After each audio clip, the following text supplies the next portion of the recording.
শরীয়ত সম্মতভাবেই বিবাহ করেছি, ঠিক না ভাই? হ্যাঁ, শরীয়ত সম্মতভাবেই, মানে শরীয়তের ডেফিনেশনটা আমাদের কাছে এখন চমকপ্রদ।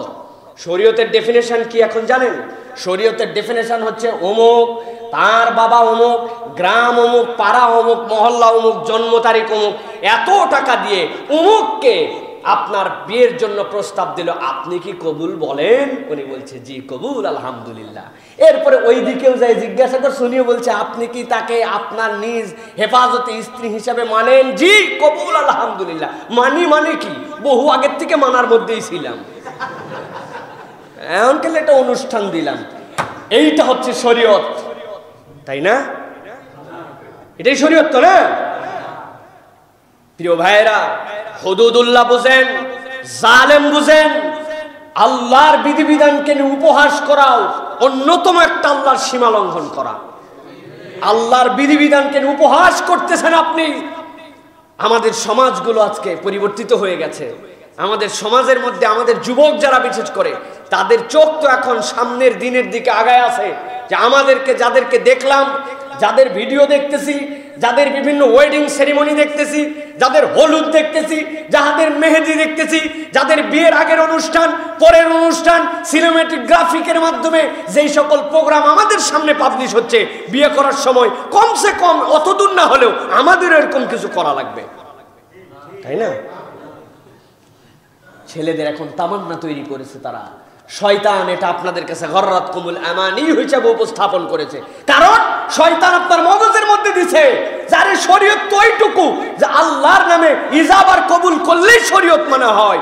অথচ ইসলামী শরীয়ত যদি আপনি জানতে চান, আপনি যদি বুঝতে চান ইসলামী শরীয়তে কোথায় আছে যে সকল হারাম রিলেশন যেইগুলা ইসলাম এলাও করে নাই, এইরকম মানুষ নিয়ে গান বাদ্য করে মেহেদি করতে হবে, এরকম গান বাদ্য করে হলুদ করতে হবে, হলুদের দিন নাচানাচি করতে হবে, এন্ট্রি করতে হবে, এরপরে আগে ড্রেস বাজাতে হবে, পরে বাজাতে হবে, গান করতে হবে, ফটোগ্রাফি করতে হবে, হারাম কাজ করতে হবে, এইগুলা সব করে আপনার বিয়ের অনুষ্ঠান করতে হবে। এটা কোন শরীয়তে আছে? প্রাইভেট কার চালানো আরো সাশ্রয়ী এবং ইঞ্জিন সুরক্ষিত করতে গাড়িতে বসান এলপিজি কনভার্সন। পাটোয়ারি কার নিয়ে এলো ونؤمن به ونتوكل عليه ونعوذ بالله من شرور أنفسنا ومن سيئات أعمالنا من يهد الله فلا مضل له ومن يضلل فلا هادي له وأشهد أن لا إله إلا الله وحده لا شريك له وأشهد أن سيدنا وحبيبنا وطبيب قلوبنا محمد الذي أرسل رسوله بالهدى ودين الحق ليظهره على الدين كله وكفى بالله شهيدا فقد قال الله سبحانه وتعالى في كلامه المجيد وفي فرقان الحميد أعوذ بالله من الشيطان الرجيم بسم الله الرحمن الرحيم ولا تحسبن الله غافلا عما يعمل الظالمون إنما يؤخرهم ليوم تشخص فيه الأبصار مهطعين مقنعي رؤوسهم لا يرتد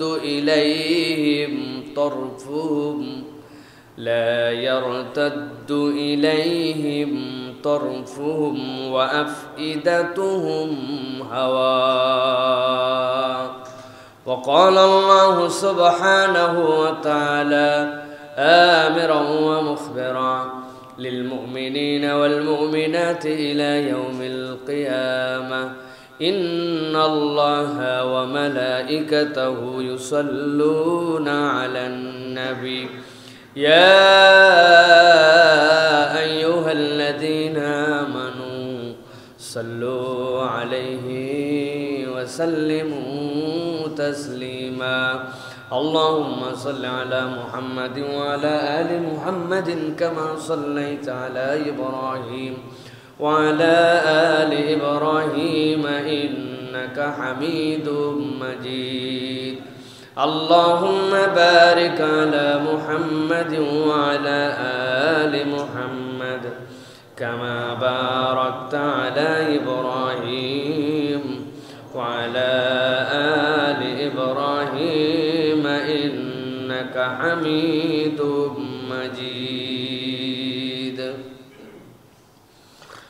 الحمد لله আল্লাহ রাব্বুল আলামিনের কাছে শুকরগুজার হচ্ছে যে আল্লাহ রাব্বুল আলামিন আমাদেরকে আল্লাহ রাব্বুল আলামিনের দেওয়া দৌলতে ঈমানের বদৌলতে সুস্থতার জীবন দান করে আল্লাহ রাব্বুল আলামিনের জিকিরের জন্য আল্লাহ রাব্বুল আলামিনের ঘরে সাইয়্যিদুল আইয়াম জুমার দিনে আগে ভাগে আসার বসার তৌফিক যোগ্যতা মন মানসিকতা দান করেছেন সেই রব্বুল আলামিনের কাছে কৃতজ্ঞ হচ্ছি কালেমাতুশ শুকর আদায় করছি তাঁরই শেখানো বাক্যে সকলে পড়ছি আলহামদুলিল্লাহ দরুদ এবং সালাম বর্ষিত হোক আকায়ে নামদার তাজদারে মদিনা আপনার আমার প্রিয় নবী জনাবে মুহাম্মদুর রাসূলুল্লাহ সাল্লাল্লাহু আলাইহি ওয়াসাল্লামের প্রতি সম্মানিত হাজিরিন আজকে আমাদের এই সংক্ষিপ্ত অধিবেশনে সংক্ষিপ্তভাবে পবিত্র কোরআনুল কারীমের আলাদা আলাদা 6টি সূরা থেকে 6টি আয়াতের আলোকে কিয়ামতের দিবসে সাধারণ মানুষ এবং অপরাধীদের পুনরুত্থিত হওয়ার যে ধরন হবে এবং তার যে কারণ হবে সে বিষয়ে আমরা আজকে সংক্ষিপ্তভাবে কিছু কথা জানা বোঝা এবং শোনার চেষ্টা করব বিশেষত কিয়ামতের দিনে যখন মানুষেরা আল্লাহর কাছে উত্থিত হবে আমরা সকলেই জানি কিন্তু এই উত্থিত হওয়ার চিত্রটা কি হবে উত্থিত হওয়ার ধরনটা কি হবে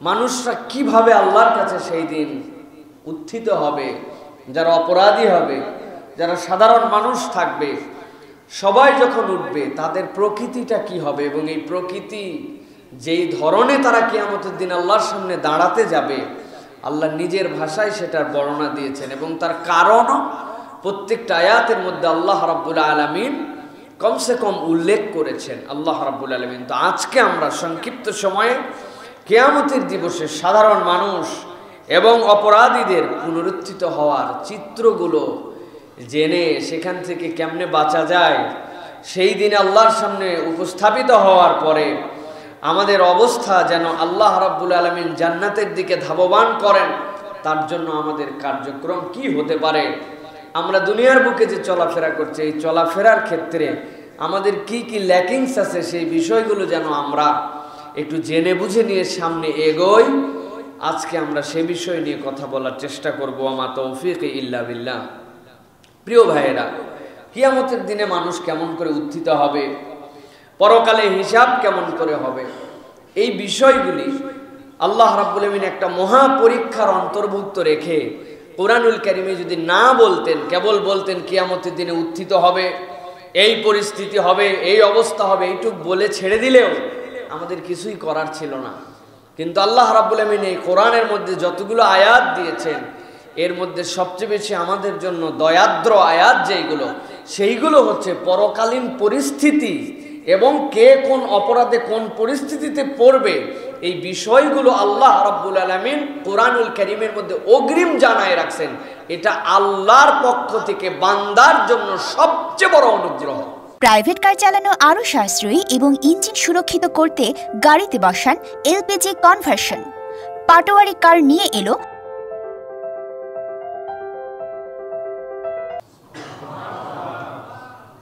আপনি সবচেয়ে বড় পরীক্ষা দিতে যাবেন বাংলাদেশের সবচেয়ে বড় পরীক্ষা হচ্ছে বিসিএস। এর উপরে আর কোনো পরীক্ষা আমাদের জন্য নাই, কারণ এর থেকে বড় জায়গায় পরীক্ষা দিয়ে কাউরে ঢুকানো যায় না। মন্ত্রী হতে যে কোনো মানুষ পারে, মন্ত্রী যে কোনো লোক হতে পারে, একটা ম্যাথরও মন্ত্রী হতে পারে। প্রধানমন্ত্রী যদি মনে করে ওনারে মন্ত্রী বানাবে আর কিচ্ছু লাগবে না, ওইটাই যোগ্যতা, শেষ। কিন্তু একজন যদি বিসিএস পরীক্ষা দিতে চায়, ম্যাট্রিক পাস লোক পারবে তো না, নির্ধারিত জায়গা আছে তার। মাস্টার ডিগ্রি অর্জন করতে হবে, অনার্স শেষ করতে হবে, তারপরে পরীক্ষা দিতে হবে। প্রথমে দিতে হবে এমসিকিউ, তারপরে রিটেন, তারপরে ভাইবা, তারপরে টাকা পয়সা, টাকা পয়সা বাদ, যাই হোক, তারপরে নিয়োগ। এই যে সিস্টেম আমাদের, এই পরীক্ষা পদ্ধতিতে যত বড় জায়গায় যাবে বান্দা, তত কঠিন তার পরীক্ষা পদ্ধতি, তত হার্ড সিস্টেম তার। কিন্তু দয়াময় আল্লাহ বলছেন, বান্দাকে আমি পরকালীন জীবনের পরে জান্নাতে ঢুকাতে চাই, জাহান্নামে নেওয়ার জন্য সৃষ্টি করে নাই। জান্নাতের বিবরণ দিয়েছি, মা লা আইনুন রাত ওয়ালা উযনুন সামিআত ওয়ালা খাতারা আলা কলবি বাশার। তোমার চিন্তার বাহিরে একটা জগৎ সেই জান্নাত। সেই জান্নাতে যাওয়ার ক্ষেত্রে প্রতিবন্ধকতা যা আমি আল্লাহ কোরআনে দয়া করে জানিয়ে দিয়েছি তা। সুবহানাল্লাহ, এর থেকে বড় দয়া বান্দার প্রতি আর কিছুই হতে পারে না। আল্লাহ রাব্বুল আলামিন বান্দার প্রতি এত দয়া করছেন, এইগুলো আল্লাহ না জানালেও পারতেন, কিন্তু আল্লাহ জানাইছেন। কারণ আল্লাহ একজন বান্দাকেও জাহান্নামে নেওয়ার জন্য পৃথিবীতে পাঠান নাই। আল্লাহর সব বান্দা কামিয়াব হয়ে যায়, সব বান্দা যেন ইসলাহ হয়ে যায়, আল্লাহ এই জন্য বান্দাকে এইগুলো বারবার স্মরণ করাচ্ছেন। প্রিয় ভাইয়েরা, আল্লাহ রাব্বুল আলামিন বলছেন, ইকতারাবা লিন-নাসি হিসাবুহুম ওয়া হুম ফি গাফলাতিন মু'রিদুন। সূরা আম্বিয়ার প্রথম আয়াতের মধ্যে আল্লাহ রাব্বুল আলামিন বলছেন, বান্দা তোমাদের কি হলো, তোমাদের সামনেই তো তোমাদের জন্য কিয়ামত অত্যাসন্ন তোমাদের জন্য। ওয়া হুম ফি গাফলাতিন মু'রিদুন, কিন্তু তারা এতই গাফেল যে এই বিষয়ের থেকে তারা মুখ ফিরায় রাখে। দুনিয়ার ছোট্ট একটু জিন্দেগির জন্য তারা বেপরোয়া, কিন্তু ওই জীবনের জন্য তাদের কোনো পরোয়াই নেই। এই আচরণকারী তোমরা কেন, তোমরা এখান থেকে মুখ ফিরিয়ে রেখেছো কেন? তুমি এখন রিসিপশনে বসে আছো, রিসিপশনে তোমার এক কাপ চা দিছে, দুইজন এসে হাই হ্যালো বলছে, রিসিপশনের এসি, এই দেখে উনি আর হোটেলের রুমেই ঢুকবে না, বলে এইখানেই ভালো আছি। তো এখন আমাদের অবস্থা আল্লাহ এই আয়াতে কারিমার আলোকে মনে হয় যে আল্লাহ বলছেন অনন্ত এক জীবনের জন্য তোমাদের সামনে, অথচ বান্দা তুমি দুনিয়ার এই ছোট্ট ক্ষুদ্র সময়টিকে এমনভাবে গ্রহণ করেছো যেন তুমি মুখ ফিরাই নিছো সেখান থেকে, অথচ সেখান থেকে মুখ ফিরানোর কোনো অবকাশ নাই। ওই দিন তোমাকে মুখোমুখি হতেই হবে, এবং মুখোমুখি হওয়ার ক্ষেত্রে কতগুলো চিত্র আল্লাহর সামনে ওই দিন হাজির হবে। আল্লাহ বান্দাদেরকে আগেই জানাচ্ছেন সেইগুলো। আল্লাহ রাব্বুল আলামিন সূরা ইব্রাহিমের 42 এবং 43 নম্বর আয়াতের মধ্যে প্রথম চিত্রটার কথা আল্লাহ তুলে ধরেছেন। আল্লাহ রাব্বুল আলামিন বলছেন, ওয়ালা তাহসাবান্নাল্লাহ গাফিলান আম্মা ইয়ামালুজ জালিমুন। আল্লাহ বলছেন তোমরা আল্লাহর ব্যাপারে এরকম ধারণা করো না। ওয়ালা তাহসাবান্নাল্লাহ, আল্লাহ এখানে নুনের উপরে সাকিলা দিয়েছে, নুনের উপরে তাসদীদ দিয়ে তারপরে আরবি গ্রামারের কায়দা হচ্ছে এর থেকে মজবুত করে, এর থেকে ঈমান করে, এর থেকে ভাব দিয়ে ভার দিয়ে কোনো কথা হতে পারে না। খবরদার খবরদার ভেবোই না এরকম, আল্লাহর জন্য এরকম কথা লাগে না। আল্লাহ এমনি বললে হয়ে যায়, কিন্তু রব্বুল আমিন সকল বান্দাকে মেনশন করে বলতেছেন, ওয়ালা তাহসাবান্নাল্লাহ গাফিলান আম্মা ইয়ামালুজ জালিমুন। আল্লাহর ব্যাপারে এরকম ধারণা তোমরা করো না, আল্লাহর ব্যাপারে মনের মধ্যে যেন এরকম তোমাদের চিন্তা উদিত না হয়।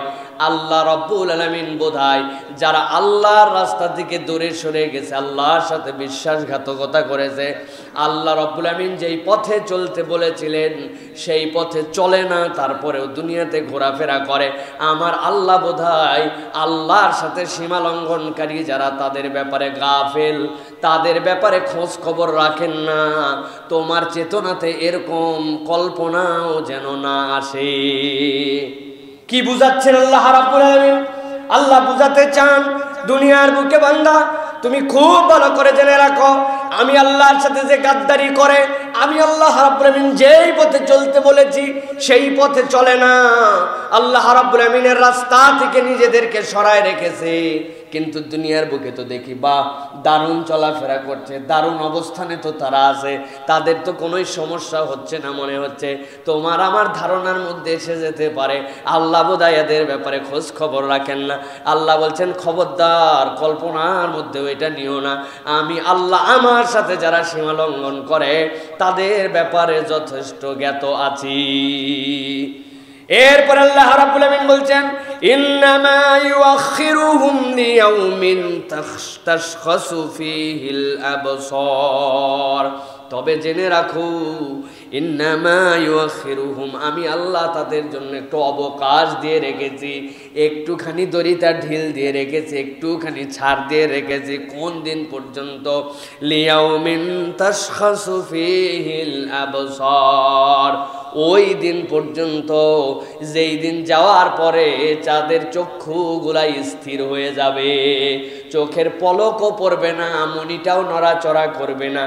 এমন আশ্চর্য সেদিন তারা হবে, ওই চোখ যে তাদের জন্য দেখতে পাচ্ছে এরকম কল্পনার মধ্যে থাকবে না, চোখগুলো তাদের জায়গায় স্থির হয়ে যাবে। ওই দিন পর্যন্ত অবকাশ দিয়ে রেখেছি। সেই দিবসটা কোনটা? সেই দিন কোনটা? আমার আল্লাহ রাব্বুল আমিন বলছেন ভালো করে জেনে রাখো, মুহতিঈনা মুকনিঈ রুউসিহিম, ওই দিন তো সেই দিন যেই দিন বান্দারা ছুটাছুটি করতে শুরু করবে, বেপরোয়া হয়ে পাগলের মতো সেই দিন ছুটতে শুরু করবে।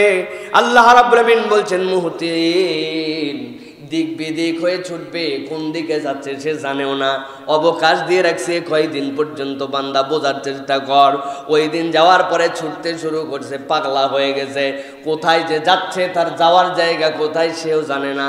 গরুর অনেক সময় বাছুর হয়, হওয়ার পরে 24 ঘন্টা পরে দেখবেন এমন দৌড় লাগায় দুনিয়া পেয়ে গেছি, কোথায় যাচ্ছে, কোন দিকে যাচ্ছে, কেন দৌড়াচ্ছে সে নিজেও জানে না। দেখছেন নাকি আপনারা? আল্লাহ রাব্বুল আমিন বলছেন মুহতিন, ওই দিন ওই বান্দারা দুনিয়ার ব্যাপারে যারা তোমরা মনে করেছিলে তাদের ব্যাপারে আল্লাহ খবর রাখেন না, তাদের খোঁজ খবর জানেন না, যারা আল্লাহর অবাধ্য, আল্লাহর সাথে সীমা লঙ্ঘন করেছে, তোমরা দেখতে পাবে ওই দিন পর্যন্ত অবকাশ। যেই দিন যাওয়ার পরে চোখগুলো স্থির হয়ে যাবে, যেই দিন যাওয়ার পরে পাগলের মতো দৌড়াবে এলোমেলো ভাবে, দৌড়ের কোনো তাল নাই, কোনো ঠিক নাই। মুকনিরুসিহিম, মাথাগুলা উপর দিকে দিয়ে রাখবে, কোথায় দৌড়াচ্ছে আর কেমনে যাচ্ছে কোনো তাল নাই। মুখটা যে উপর দিকে তুলেছে না তুলেছে, নিচের দিকেও আর তাকাতে পারে না। আল্লাহু আকবার। আমার আল্লাহ রাব্বুল আমিন বলছেন লা ইয়ারতাদ্দু ইলাইহিম তারফুহুম ওয়া আফইদাতুহুম হাওয়া।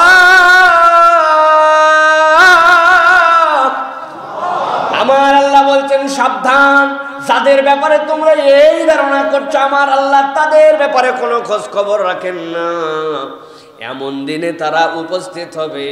ওই মানুষগুলা লা ইয়ারতাদ্দু ইলাইহিম তারফুহুম, নিজের দিকে তাকায়াও নিজের দৃষ্টি দেখতে পারবে না, আমার চেহারাটা কেমন, আমার শরীরে কি আছে, আমি কে, আল্লাহ বলছেন সেইটাও খোঁজ করার দিন। সেই দিন তারা সময় পাবে না, নিজের দিকে নিজে তাকাতে পারবে না, উপরের দিকে মুখ উঁচু করে থাকবে, পাগলের মতো দৌড়াবে, চোখ দিয়ে কি দেখতেছে সে নিজেও জানে না, এমন ভাবে চোখগুলা স্থির হয়ে যাবে। আল্লাহ বলছেন ওয়া আফইদাতুহুম হাওয়া, আর তাদের অন্তরটা সেই দিন উদাস হয়ে যাবে। ওই অন্তরের কামনা বাসনা চাহিদা, ওই অন্তরের পরিস্থিতিটা এমন, তার থেকে বড় হতাশ আর উদাস ওই দিন কেউ থাকবে না। আল্লাহ বর্ণনা কতগুলা দিলেন খেয়াল করেন। আফইদাতুহুম হাওয়া, ভালো করে মুখস্থ করে ফেলেন, অন্তরটা উদাস হয়ে যাবে। আল্লাহ এরপরে বললেন লা ইয়ারতাদ্দু ইলাইহিম তারফুহুম, তারা নিজেদের দিকে তাকাবে না। এরপরে আল্লাহ রাব্বুল আমিন বললেন মাথাটা উঁচু করে রাখবে। এরপরে আল্লাহ বলবেন এলোমেলো করে দৌড়াবে। এরপরে রব্বুল আলামিন বলেছেন চক্ষুগুলা তাদের স্থির হয়ে যাবে।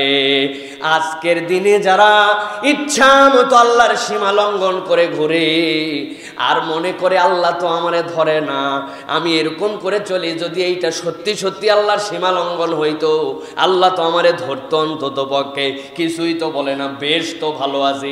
আল্লাহ বলছেন অবকাশটা বেশি দিনের নয়, অবকাশ দিবস দেওয়া হয়েছে ওই পর্যন্ত যেই দিন আজকের এই সীমা লঙ্ঘনের কারণে ওই দিন যাওয়ার পরে এই 5টা হালত হবে। এই 5টা হালত ওই দিন যাওয়ার পরে হবে। উদাস হয়ে যাবে, হতাশ হয়ে যাবে, কোনো কিছুই মনের মধ্যে আর কল্পনায় আনতে পারবে না, নিজের দিকে নিজের তাকানোর মতো কোনো ক্ষমতা থাকবে না, উপর দিকে তাকায় তাকায় ঘুরবে, কোথায় যাচ্ছে তাও জানে না, এমন বিভ্রান্ত করে তাকায় আছে, ওই তাকানো দেখে বোঝাই যায় না যে কি দেখতেছে। আল্লাহ বলছেন আজকে তো একটু ছাড়, আর মনে করছো তোমার রব তাদের ব্যাপারে খবর রাখে না, এই ছাড় দেওয়ার কারণে এত বেহুশ হয়েছো, ওই দিন যাওয়ার পরে দেখতে পাবে প্রকৃত হুঁশে কে ছিল আর প্রকৃত বেহুশে কে ছিল। আল্লাহু আকবার। কাদের জন্য এই পরিণতি? আল্লাহ রাব্বুল আলামিন বলছেন ইয়ামালুজ জালিমুন, আমাদের কাছে জালেম মানে অত্যাচারী, অত্যাচারী জালেম মানে অত্যাচারী না, জালেম মানে সীমা লঙ্ঘনকারী। মনে রাখবেন এইটা, জালেম মানে কে? মুখস্থ করে ফেলবেন, জালেম মানে সীমা লঙ্ঘনকারী। প্রাইভেট কার চালানো আরও সাশ্রয়ী এবং ইঞ্জিন সুরক্ষিত করতে গাড়িতে বসান এলপিজি কনভার্সন। পাটোয়ারি কার নিয়ে এলো। অত্যাচার তো সামান্য একটা পার্ট জুলুমের, সামান্য একটু পার্ট একটা জুলুমের, কিন্তু সীমা লঙ্ঘনকারী এটা হচ্ছে মূল অর্থ। সীমা লঙ্ঘনকারী কিসের থেকে? আমার আল্লাহ যা করতে বলেছেন সে তাই করে না, আমার আল্লাহ যা করতে নিষেধ করেছেন সে তাই করে, এটাই হচ্ছে আল্লাহর সীমা। হুদুদুল্লাহ তিলকা হুদুদুল্লাহ, আল্লাহ বলছেন এটা আল্লাহর হক, এই পর্যন্ত আল্লাহর সীমান্ত প্রাচীর দেওয়া আছে। আল্লাহ বলছেন এইটা করা যাবে, এইটা করা যাবে, এই পর্যন্ত তুমি যেতে পারো, এই পর্যন্ত তুমি যেতে পারো না, এটা আল্লাহর সীমারেখা। এখন আপনি যদি সীমারেখা অতিক্রম করেন তাহলে আপনি সীমা লঙ্ঘনকারী। সীমা লঙ্ঘনকারী মানে জালেম, সীমা লঙ্ঘনকারী মানে। আমরা ব্যাখ্যা এখন নতুন করে দাঁড় করাইছি, শরীয়ত সম্মত ভাবেই বিবাহ করেছি, ঠিক না ভাই? হ্যাঁ, শরীয়ত সম্মত ভাবেই, মানে শরীয়তের ডেফিনেশনটা আমাদের কাছে এখন চমকপ্রদ। শরীয়তের ডেফিনেশন কি এখন জানেন? শরীয়তের ডেফিনেশন হচ্ছে অমুক, তার বাবা অমুক, গ্রাম অমুক, পাড়া অমুক, মহল্লা অমুক, জন্ম তারিখ অমুক, এত টাকা দিয়ে অমুককে আপনার বিয়ের জন্য প্রস্তাব দিল, আপনি কি কবুল বলেন? উনি বলছে জি কবুল আলহামদুলিল্লাহ। এরপরে ওই দিকেও যাই জিজ্ঞাসা করে, শুনিও বলছে আপনি কি তাকে আপনার নিজ হেফাজতে স্ত্রী হিসাবে মানেন? জি কবুল আলহামদুলিল্লাহ। মানি মানে কি? বহু আগের থেকে মানার মধ্যেই ছিলাম, এখন কেন একটা অনুষ্ঠান দিলাম। এইটা হচ্ছে শরীয়ত, তাই না? এটাই শরীয়ত তো না? প্রিয় ভাইয়েরা, হুদুদুল্লাহ বুঝেন, জালেম বুঝেন। আল্লাহর বিধিবিধানকে নিয়ে উপহাস করাও অন্যতম একটা আল্লাহর সীমা লঙ্ঘন করা। আল্লাহর বিধিবিধানকে নিয়ে উপহাস করতেছেন আপনি। আমাদের সমাজগুলো আজকে পরিবর্তিত হয়ে গেছে। আমাদের সমাজের মধ্যে আমাদের যুবক যারা বিশেষ করে, তাদের চোখ তো এখন সামনের দিনের দিকে আগায় আছে। যে আমাদেরকে যাদেরকে দেখলাম, যাদের ভিডিও দেখতেছি, যাদের বিভিন্ন ওয়েডিং সেরিমনি দেখতেছি, যাদের হলুদ দেখতেছি, যাদের মেহেদি দেখতেছি, যাদের বিয়ের আগের অনুষ্ঠান, পরের অনুষ্ঠান, সিনেমেটিক গ্রাফিকের মাধ্যমে যেই সকল প্রোগ্রাম আমাদের সামনে পাবলিশ হচ্ছে, বিয়ে করার সময় কমসে কম অতদূর না হলেও আমাদের এরকম কিছু করা লাগবে, তাই না? ছেলেদের এখন তামান্না তৈরি করেছে তারা। শয়তান এটা আপনাদের কাছে গররাতকুমুল আমানি হিসেবে উপস্থাপন করেছে, কারণ শয়তান আপনার মগজের মধ্যে দিছে যারে শরীয়ত তো এইটুকু যে আল্লাহর নামে ইজাবার কবুল করলেই শরীয়ত মনে হয়। অথচ ইসলামী শরীয়ত যদি আপনি জানতে চান, আপনি যদি বুঝতে চান ইসলামী শরীয়তে কোথায় আছে যে সকল হারাম রিলেশন যেইগুলা ইসলাম এলাও করে নাই, এইরকম মানুষ নিয়ে গান বাদ্য করে মেহেদি করতে হবে, এরকম গান বাদ্য করে হলুদ করতে হবে, হলুদের দিন নাচানাচি করতে হবে, এন্ট্রি করতে হবে, এরপরে আগে ড্রেস বাজাতে হবে, পরে বাজাতে হবে, গান করতে হবে, ফটোগ্রাফি করতে হবে, হারাম কাজ করতে হবে, এইগুলা সব করে আপনার বিয়ের অনুষ্ঠান করতে হবে। এটা কোন শরীয়তে আছে? এটা কোন শরীয়ত? আপনি না শরীয়ত মেনে বিয়ে করছি আমরা। ভালো করে বুঝে নেন প্রিয় ভাইয়েরা। আল্লাহ রাব্বুল আলামিন বলছেন ওয়ালা তাহসাবান্নাল্লাহা গাফিলান আম্মা ইয়ামালুজ জালিমুন, ভেবো না রব্বুল আলামিন দেখছেন না। সীমালঙ্ঘনকারীদের ব্যাপারে আল্লাহ সম্মুখ অবগত আছেন। এই সীমালঙ্ঘন আস্তে আস্তে আমাদের কাছে একদম সীমার শেষ সীমা পার হয়ে চলে যাচ্ছে এবং সেইটাকে আমাদের সমাজে প্রমোট করা হচ্ছে। প্রমোট হচ্ছে না আমাদের সমাজে, প্রমোট করা হচ্ছে সেইটা। আমরা চিন্তা করছি ওয়েডিং এর ভিডিওর নিচ দিয়ে নাম্বার লিখে দেয়, কি জন্য দেয়? আপনিও যখন প্রোগ্রাম করবেন আমাদের এরকম করে আপনারা যত নোংরা ভাবে ভিডিওকে উপস্থাপন করা যায় এটা আমরা আপনাদের জন্য করে দিব। কারা করে? হিন্দুরা, খ্রিস্টানরা, আরে মুসলমানরা করে। কারণ মুসলমান জানে শরীয়ত তো ঠিকই আছে, বিয়া করতেছি, বিয়ের ইজাব কবুল এই পর্যন্তই শরীয়ত, এর বাইরে তো শরীয়তই নেই, এর বাইরে তো সামাজিক আচার, তাই না? আমার এই কথা অনেকের অপছন্দ হবে, কিন্তু অপছন্দ হলে কিছু করণীয় নাই প্রিয় ভাইরা। কারণ অনেক ভালো ভালো জায়গাতে মানুষজন আমাদের কথাবার্তা এখন শুনেন, তারা যখন এই কথা শুনবেন তখন বলবে এই হুজুরদের জ্বালায় তো আমরা কিছুই পারলাম না করতে, আনস্মার্ট সব হুজুর, কিছু বুঝে নাকি আমরা? বিয়ে একটাই জীবনে, সেই বিয়েটাই যদি এরকম সুন্দর করে আমরা মেমোরিতে ধরে না রাখতে পারি কেমনে হইল? প্রিয় ভাইরা ভালো করে মনে রাখবেন, আনি ইবুদুল্লাহ ওয়াত্তাকুহু ওয়া আতিউন, ইসলামের মৌলিক নীতিমালা আপনাকে তিনটা পথের মধ্যে চলতে হবে। ইবাদত পদ্ধতিগতভাবে রসুলের দেখানো, আল্লাহর ভয়ে আপনাকে রেগুলার করতে হবে। এতে করে আপনার সমাজ, আপনার রাষ্ট্র, আপনার এলাকা, আপনার বুদ্ধি পক্ষে থাক বিপক্ষে থাক এটা দেখার সময় নাই। আল্লাহ এবং তার রসুল যা বলছেন ওইটা মানার নাম হচ্ছে শরীয়ত, ঠিক কি না? এর বাইরে আপনার কোনো বক্তব্য নাই। আমাদেরকে তো গালি দিতে দিতে আপনারা বলেই বসছেন এই হুজুররা বাংলাদেশকে 200 বছর পিছায় নিয়ে গেছে, ঠিক না ভাই? আল্লাহর জন্য আপনাদের কাছে, আপনাদের জন্য আল্লাহর কাছে আমরা দোয়া করি, আল্লাহ আমার এই ভাইয়েরা যেই কথা বলতেছে এদের জবানে বরকত দিয়ে দাও। আমরা অনেক চেষ্টা করে কেবল 200 বছর নিয়ে গেছি, আল্লাহ আমরা যেন 1450 বছর পিছায় নিয়ে যেতে পারি। হুজুর কয় কি রে 1450 বছর পিছাই নিয়ে যায়? আমরা কেবল 200 বছর পর্যন্ত পিছাইছি চেষ্টা করে করে, তাও আমাদের মনে হচ্ছে না 200 বছর পিছাইতে পারছি। আমাদের তো মনে হচ্ছে 10-12 বছর কেবল পিছাইছি। আমাদের টার্গেট 1450 বছর পিছাই নিয়ে যাওয়া বাংলাদেশকে।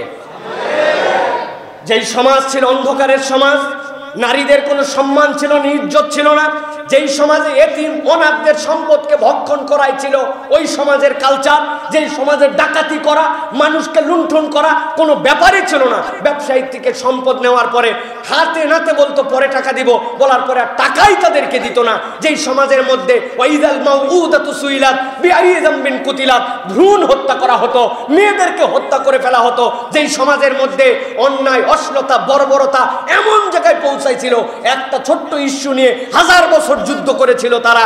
মেলার নামে সকলের টাকা পয়সা একত্র করে জুয়াবাজি চলতো, সমাজে পৌত্তলিকতায় ছেয়ে গিয়েছিল, সমাজে ইনসাফ ছিল না, সমাজের মধ্যে বিচারের কোনো ব্যবস্থা ছিল না। পাওয়ার যার, বিচার পক্ষে তার, ইচ্ছা মতো আপনি যদি ক্ষমতাশালী হন তাহলে আপনার ভাই ব্রাদার যত বড় দস্যু হোক তাদেরকে মাফ করে দিলেও কিচ্ছু হয় না। আর ছোট্ট একটু মানুষ যদি অপরাধ করে ওই সমাজে তাদেরকে ধরে ধরে ইচ্ছা মতো অত্যাচার করা হতো।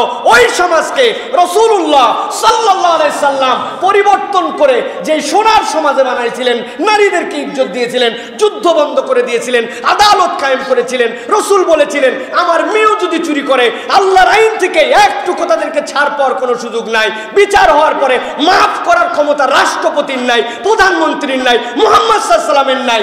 বিচার হয়ে গেছে না, বিচার হয়ে গেছে। ওই সমাজ 1450 বছর আগে ছিল। আমাদের টার্গেট ওই রকম সমাজ বাংলাদেশেও প্রতিষ্ঠা করা, ঠিক কি না? আমাদের টার্গেট এইটা।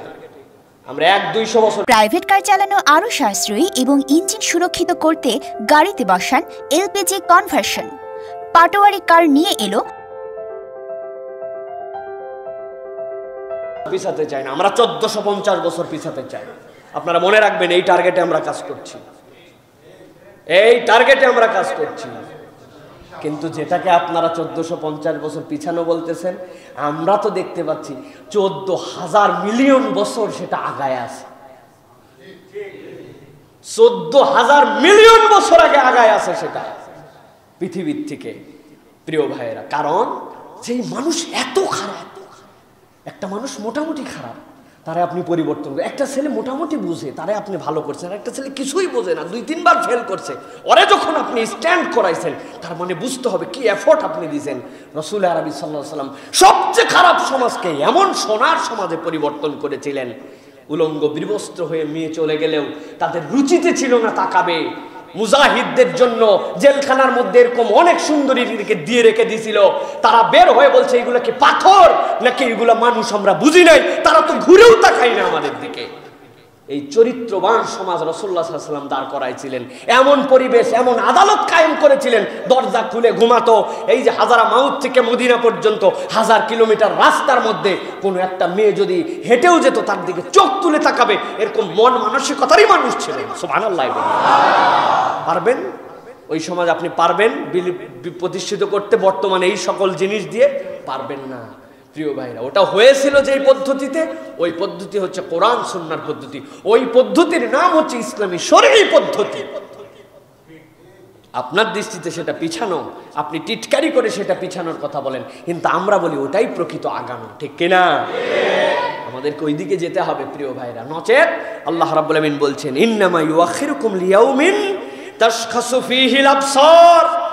ছাড় দিয়ে রেখেছি কিন্তু মনে করো না ছেড়ে দিয়েছি, ছাড় দিয়ে রেখেছি কিন্তু মনে করো না ছেড়ে দিয়েছি। ওই দিন যাওয়ার পরে দেখবে চোখ স্থির হয়ে যাবে, মুহতিনা মুকনিই রুসিহিম, উল্টা পাল্টা দৌড়াবে, মাথাগুলো উঁচু হয়ে যাবে। লা ইয়ারতাদু ইলাইহিম তারফুহুম, নিজের দিকে নিজে তাকাতেও পারবে না, সময় থাকবে না তোমার তাকানোর, এত ভয়ঙ্কর পরিবেশ হয়ে যাবে। ওয়া আফইদাতুহুম হাওয়া, অন্তরগুলা হা হুতাশে ভরে যাবে। হায় হায়, কি করে আসলাম, কি করে আসলাম, এই যে ছাড় দিয়ে রাখছিল এটারে মনে করছিলাম ছেড়ে দিছে, আহারে যদি একটু বুঝে আসতে পারতাম তাইলে আজকে জীবনটা পরিবর্তন হয়ে যেত। আল্লাহ এটা স্মরণ করায় দিচ্ছেন সূরা ইব্রাহিমের 42-43 নম্বর আয়াত দিয়ে, যে বান্দা ওই দিন কবে হবে তুই এখনো জানিস না, ওই দিন এরকম একটা পরিবেশ হবে, আমি আল্লাহ জেনে তোরে জানাচ্ছি, তুই সতর্ক হ। ওই দিন কি হয়ে গেছে? হয়ে গেছে। কবে হবে জানি, কিন্তু কারা ওই দিন এই অবস্থার মধ্যে যাবে আজকের এই আয়াত আমাদেরকে জানায় দিচ্ছে যে বান্দা তুই সতর্ক হ, নচেত তোর জন্য বিপদ আছে।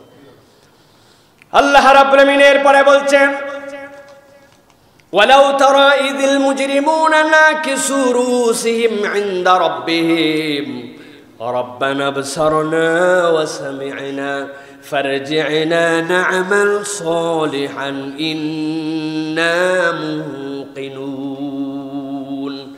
আমার আল্লাহ রাব্বুল আমিন বলছেন বান্দারা খেয়াল করে শোনো, দ্বিতীয় অবস্থা কিয়ামতের ময়দানে এক শ্রেণীর হবে যারা দুনিয়ার বুকে সব সময় মাথা উঁচু করে করে চলেছে, দুনিয়ার বুকে সব সময় তকব্বরি করে চলেছে, আল্লাহর বিধিবিধানের কথা যেই না তাদের কাছে বলা হয়েছে, নিজের একটা বুদ্ধি খাটাইছে, নিজের একটা যুক্তি দিয়েছে, তারে যেই বিধানের কথাই বলা হোক তার মনের সাথে যদি পছন্দ না হয়, কোনো না কোনো সে একটা যুক্তি দিয়েছে, আমার দ্বারা সম্ভব হয় না, এই সমাজে বাস্তবায়ন করা সম্ভব নয়, আমার বউ বাচ্চা যেই স্ট্যান্ডার্ড থেকে তৈরি হয়ে আসছে এইভাবে তো এই কাজ করা যায় না, একটা দিন করলেই বা কি হবে, ইসলাম কি সব তোমরাই বোঝো নাকি, কোরআন হাদিসের আলোকে আমরাও কিছু বুঝেছি, এইরকম নানান ধরনের কথাবার্তা যারা বলেছে আর দুনিয়ার বুকে এরকম করে চলেছে, আমার আল্লাহ বলছেন কিয়ামতের দিনে তাদের উত্থিতর অবস্থানটা কি হবে। আল্লাহ বলছেন ওয়ালাউ তারা ইযিল মুজরিমুনা নাকিসু রুসিহিম ইনদা রাব্বিহিম, ওই দিন দেখতে পাবে দুনিয়ায় যারা মুজরিম ছিল, দুনিয়ায় যারা, আল্লাহ বলছেন সেই দিন তাদের মাথা, তাদের মুখ, আল্লাহ বলছেন এমন নিচু হবে, এমন অবনত মস্তকে আল্লাহর সামনে সেদিন উত্থিত হবে, অন্য কোনো প্রাণী এইভাবে উত্থিত হবে না। দুনিয়ার এই উদ্যত, দুনিয়ার এই আচরণ, দুনিয়ায় কারা এরকম করে চলেছিল হিসাব করে দেখেন। আমরা অনেক সময় বলি আমার আল্লাহ সবচেয়ে বড়, আমি কোনো অহংকার করি না, এইটা মুখের কথা, কিন্তু আল্লাহর হুকুম যখন আপনাকে মানতে বলা হয়, আমাকে যখন বলা হয় আমার আল্লাহ তো এটা করতে বলেছেন, আমার আল্লাহ এটা করতে নিষেধ করেছেন, আমার মনের মধ্যে নানান ধরনের তখন যুক্তি তৈরি হয়, হয় কিনা?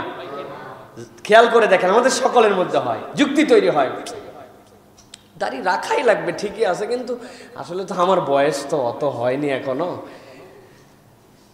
আপনার মনের মধ্যে যুক্তি তৈরি করছে, মহিলাকে বলছেন পর্দা করতে হবে, আপনাকে বাহিরে বের হলে আপনার নির্দিষ্ট পদ্ধতিতে পর্দা হবে না, আপনি একটা 3 পিস পরেন, আপনি একটা শাড়ি পরেন, ওর উপর দিয়ে আপনি মুখের মধ্যে হিজাব বেঁধেছেন, আর মনে করছেন আমার পর্দা হয়ে গেছে, হয় নাই।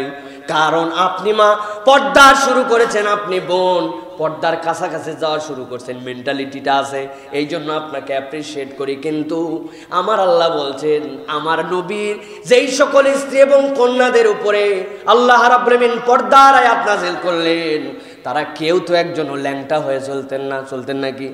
তাদের শরীরে কি কাপড় ছিল না? ছিল। আমাদের সমাজে এখন যে এরকম পোশাক পরি, এর থেকে অনুন্নত নাকি উন্নত পোশাক ছিল। আল্লাহ বললেন, রাসূল আপনি জানাই দেন, তারা ঘরোয়া ভাবে সব সময় নিজেদের সতরাবৃত করার জন্য শরীরে যে পোশাক রাখে, আমি আল্লাহ বললাম এই 14টা মানুষের বাহিরে যদি কারো সাথে সে দেখা করতে যায়, বাহিরে বের হয়, তাহলে তার উপর দিয়ে যেইটা পরি দিও, তার উপর দিয়ে একটা এমন কাপড় সে ঝুলায় দেখ যেইটা তার বক্ষকে আচ্ছাদিত করবে, তার কাঁধগুলাকে ঢেকে ফেলবে, তার উপর থেকে ঢেকে রাখবে, ওইটার নাম হচ্ছে পর্দা। তাইলে আপনি কোন যুক্তিতে এইটা বুঝান যে আপনি যেই পোশাকে পরেন ওই পোশাকেরই ওড়না দিয়ে মুখ পেঁচালে আপনার পর্দা হয়? শয়তান আপনার মধ্যে এই ভুল বুঝ ঢুকাচ্ছে, বোন ঢুকাচ্ছে, মা আপনাকে সাবধান হতে হবে। আপনার মেন্টালিটি আছে যে আপনি পর্দা করতে যাবেন, নচেত তো আপনি হিজাবটুকু করতেন না। কিন্তু আপনি যদি আল্লাহ এবং তার রাসূলের পদ্ধতি ফলো করে আপনার যেই পোশাক পরে আছেন তার উপর দিয়ে ঢিলে ঢালা একটা পোশাক পরেন, সেইটার নাম পর্দা। কিন্তু আপনার মনের মধ্যে এই বুঝ মানে না। আল্লাহ বলছেন, তারা কারা? মুখে মুখে বলে আমি অহংকার করি না, আমার আল্লাহর সাথে আমি কোনো রকম অহংকার করি না। কিন্তু এই জায়গায় মুজরিম মানে আল্লাহর যে হুকুম, সেই হুকুম থেকে নিজের বুঝ দিয়ে যদি চলেন, আপনি আল্লাহর সাথে প্রকারান্তরে অহংকার করেন। ঠিক কিনা? প্রত্যেকেই নিজের জীবনে মিলান, আপনার জীবনের সাথে মিলান। আপনি দোকানদারি করেন, আপনি শিক্ষকতা করেন, আপনি চাকরি করেন, আপনি বুঝাইছেন আমার বস অনেক কষ্ট করায়, যে কষ্ট করায় সে অনুযায়ী আমারে টাকা দেয় না, আপনি এই যুক্তি দিতে পারবেন না। আপনারা তো কন্ট্রাক্ট করায় নিছে, এই কাজ করা লাগবে, এই টাকা আপনারে দেওয়া হবে। জোহরের নামাজের জন্য আপনাকে ব্রেক দিছে, আপনি জোহরের নামাজ হয় 1:30টায়, ছুটি নিছেন একদম 12:15টায় বা 1টায়, আর যাচ্ছেন একদম 2টা পর্যন্ত, নামাজের ব্রেক নাম দিয়েছেন এর মধ্যে। আমার আল্লাহ কিন্তু এই মালিককে ফাঁকি দেওয়ার কারণে ওই দিন আপনাকেও কিন্তু আটকাই দিবে। এইটাই হচ্ছে মুজরিম, আপনাকে বুঝতে হবে। আল্লাহর শরীয়ত বড় সুন্দর এক শরীয়ত। এই শরীয়তে রব্বুল আলামিন ব্যালেন্স করেছেন আপনার আমার জন্য। আপনার যদি অপছন্দ হয়, আপনার জন্য ওই প্রতিষ্ঠান যদি আপনার ভালো না লাগে, আপনার মালিককে আপনি কথা বলেন, প্রয়োজনে আপনি ছেড়ে দেন। কিন্তু যতটুকু তার সাথে চুক্তি হয়েছে, সে যদি জুলুম করে আল্লাহর সাথে সে বুঝবে, কিন্তু ফাঁকি যদি দেন সেটাও আল্লাহর কাছে আপনাকে হিসাব বুঝাতে হবে। আমার রব্বুল আমিন এই জন্য বলছেন, ওয়ালাউ তারা ইযিল মুজরিমুনা নাকিসু রুসিহিম ইনদা রাব্বিহিম রাব্বানা বসারনা।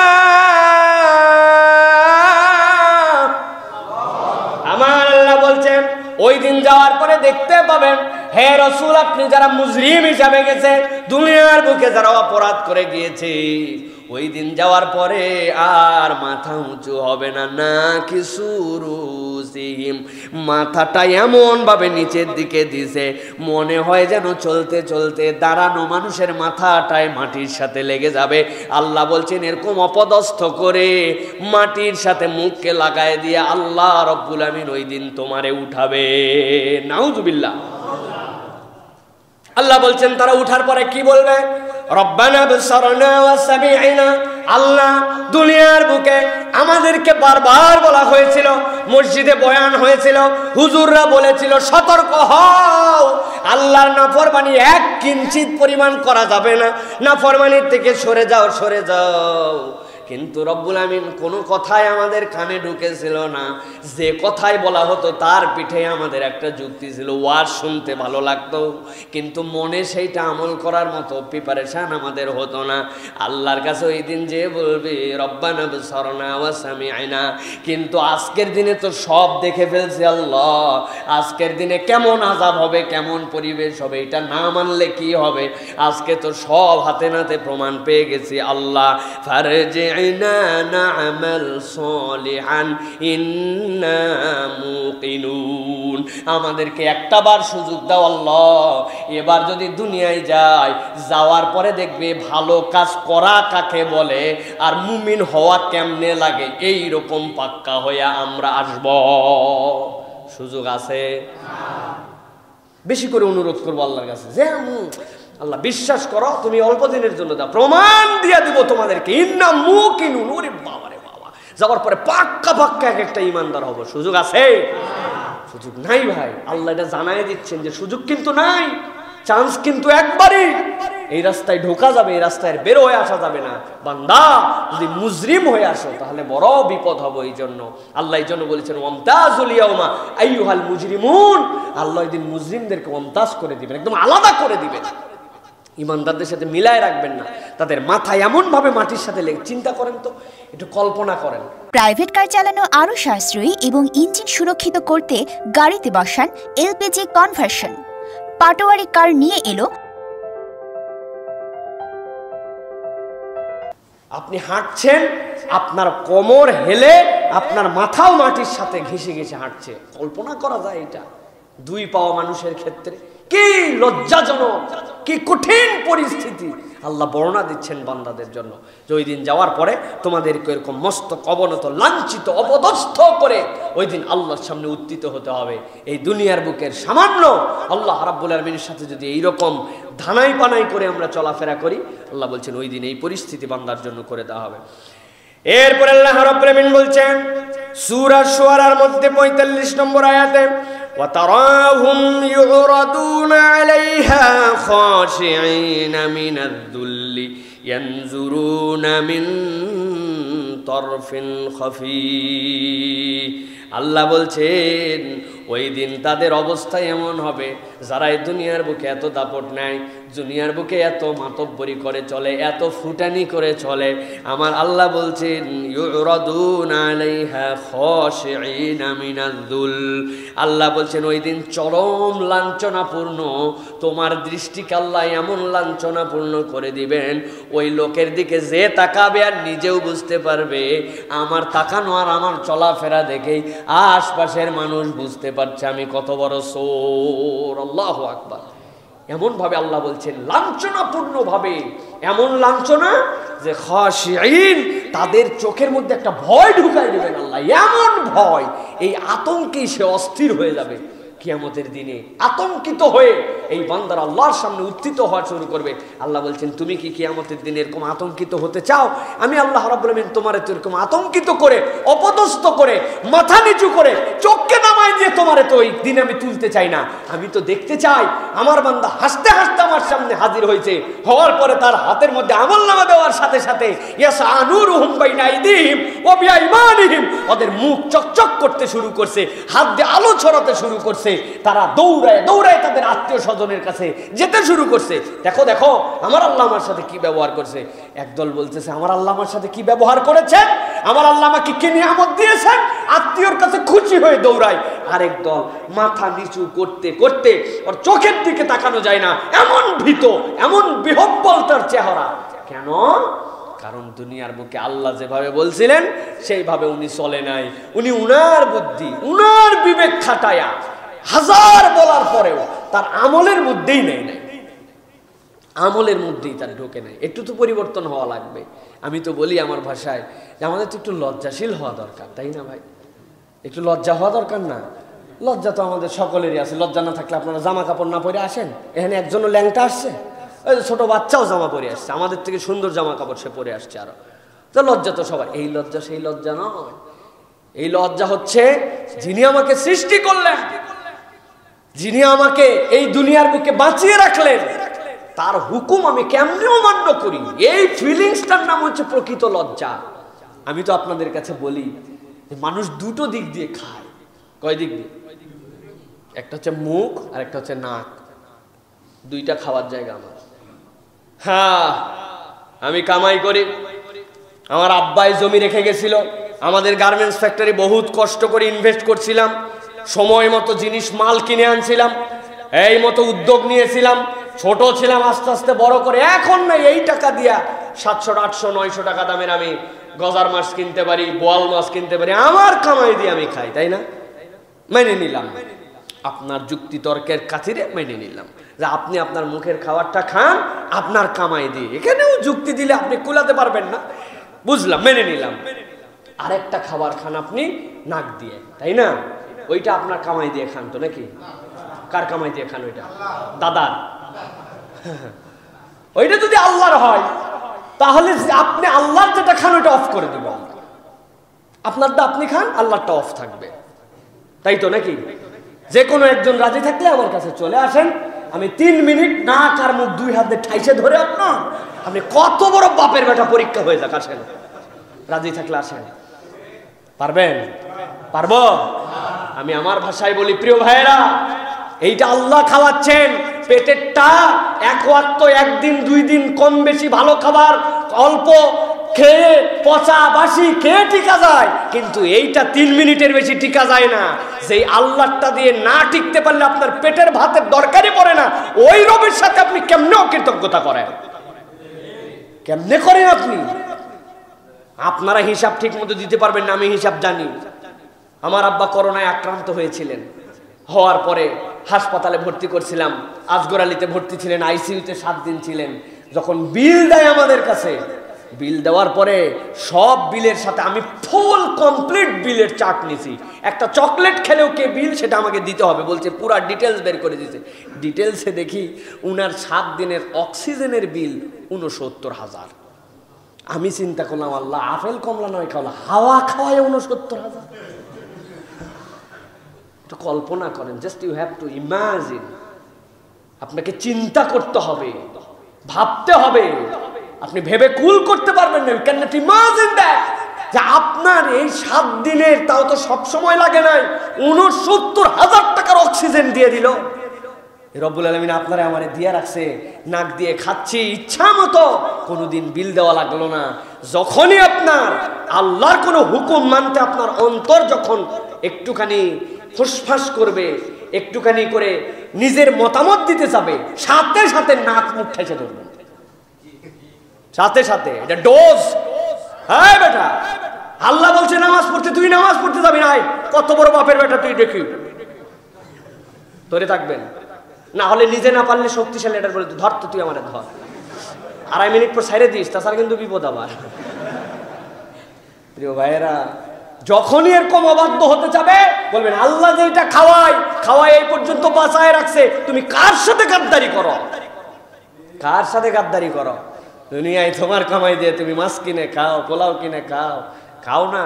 সাধ্যের মধ্যে থাকলে অক্সিজেন ছাড়া চলে, এটা আমার রব আপনাকে আমাকে দেন। এই জন্য আল্লাহ রাব্বুল আলামিন বলছেন যে খবরদার, আল্লাহর সাথে যেন গাদ্দারি করো না। যদি গাদ্দারি করো, ওই দিন যাওয়ার পরে অক্সিজেন যখন মানুষের শরীর চলে যায়, কি হয় জানেন?